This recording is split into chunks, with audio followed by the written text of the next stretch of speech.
You've probably heard the term multi-employer bargaining being thrown around a lot lately, but what does it mean?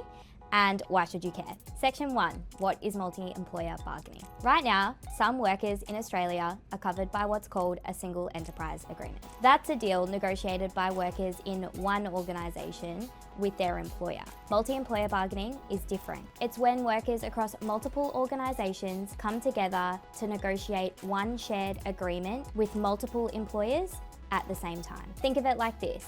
Instead of each individual workplace fighting their individual battle, workers in the same industry join forces and negotiate together with more collective power at the table. Section 2. How does it work? In multi-employer bargaining, workers and their union, for us that's the ASU, can apply to the Fair Work Commission to bring multiple employers into the one bargaining process. Firstly, an application is made to the Fair Work Commission for an authorisation covering the relevant employers and employees in the sector. Then, the employer either consents to the application or the Fair Work Commission will decide whether the authorisation is appropriate, considering a few legal technicalities. If the application is granted, bargaining begins. The union negotiates on behalf of members across all included employers at the same time. A single agreement is reached that sets consistent pay and conditions across all those employers.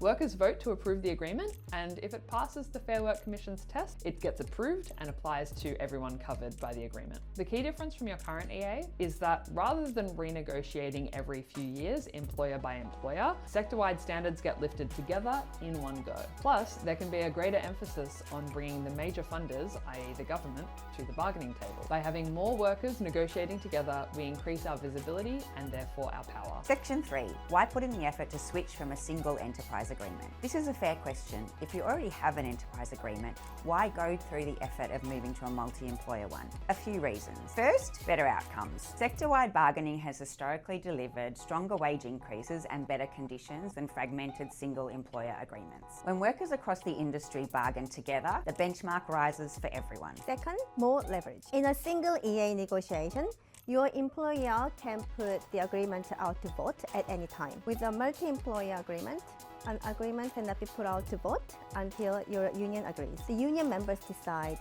when the agreement is ready to vote on. This is a big shift in power dynamic in favour of workers. Third, reducing the treadmill. Single enterprise agreements expire and then you have to start the whole process again. A strong sector-wide agreement sets a higher floor that future negotiations can build on.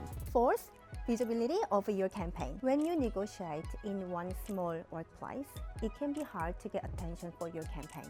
If we are taking industrial action in many workplaces, it is much easier to attract attention from the community, government, and media.